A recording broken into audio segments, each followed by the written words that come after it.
Right, so I wanted to just do a quick look at kind of like a modern version of what they call a tread trap. It's kind of modern, but essentially it is kind of the same. I've kept a couple of bits which are exactly the same underneath. I'll show you that in a minute. But they found quite a few of these tread traps. They seem to be quite a thing back in the old days, and they reckon that they was like they've kind of dated them back to kind of Bronze Age and Iron Age times in different countries. And essentially it was a deer trap, and it kind of worked. Before I get on that, actually, there's been some kind of confusion of how they worked, but I think how I'm going to describe it is how they worked, because some people think that these bits are held open with a stick, but I don't think so. I think again it works a similar way to putting your hand in a letterbox or something. But essentially it was a deer trap, and the deer would walk along, put their foot down here, and these move away to the sides like that, and then as long as the sticks are working right, come back up again. So you go in and then you can't get back out, if you know what I mean, like a one-way, not a one-way door, but you know what I mean. So it goes in,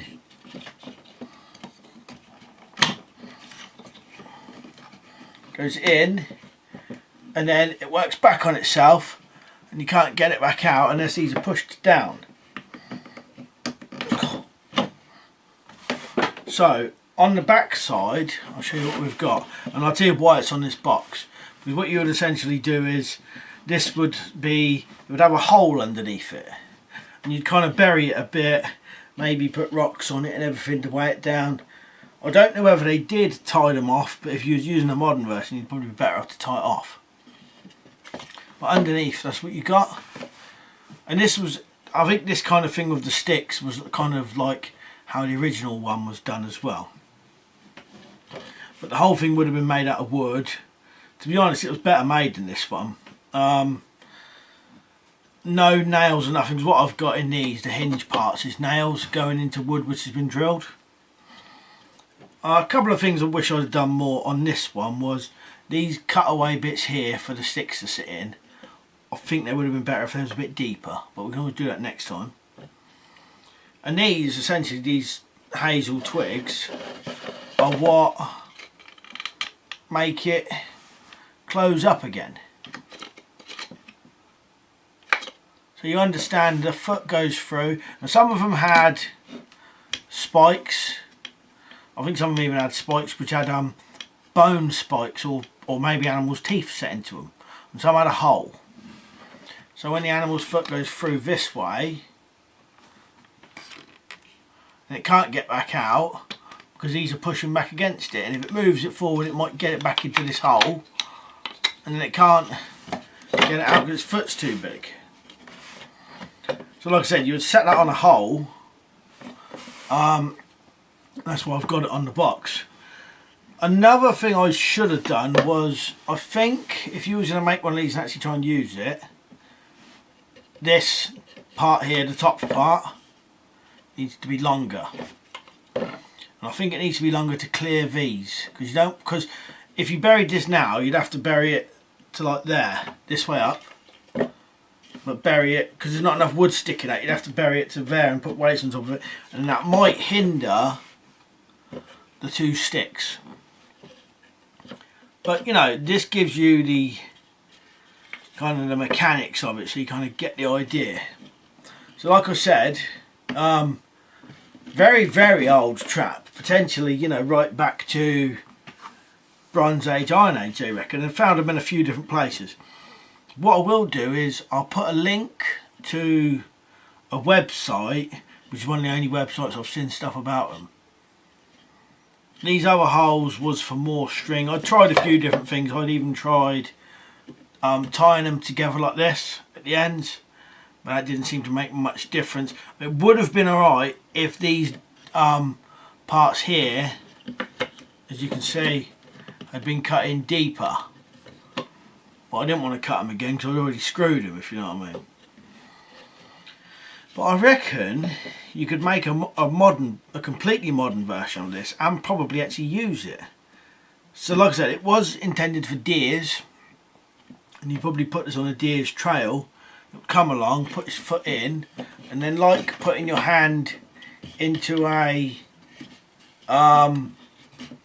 letterbox, say, it will go in, but it won't come out because it's being held by those sticks.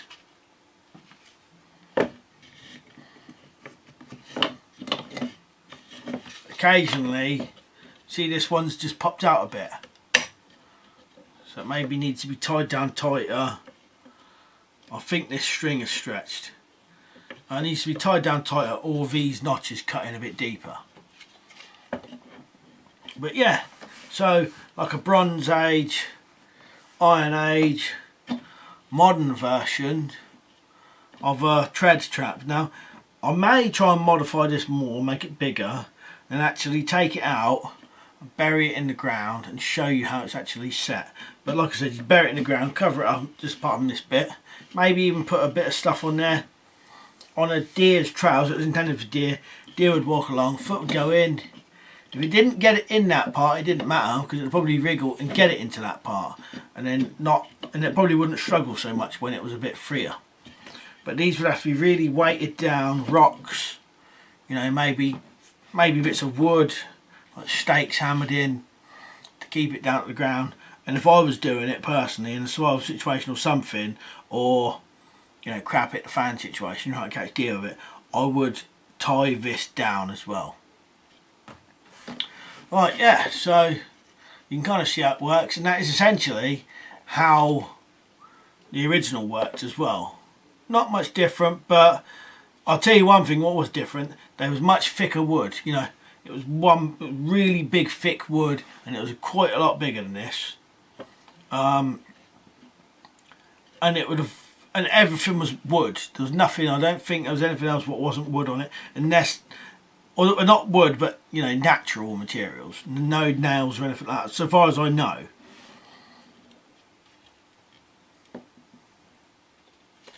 But I reckon if it came to a situation like a crap hit the fan situation, you could probably make some of these, make them a bit stronger, set them out for deers, and you may get something, because you know, they used to use things like this all the time for catching not small deers but big deers.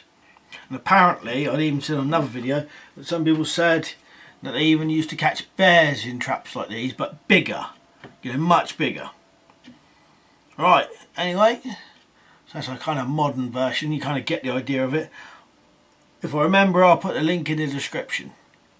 Right, cheers for watching, I'll see you later.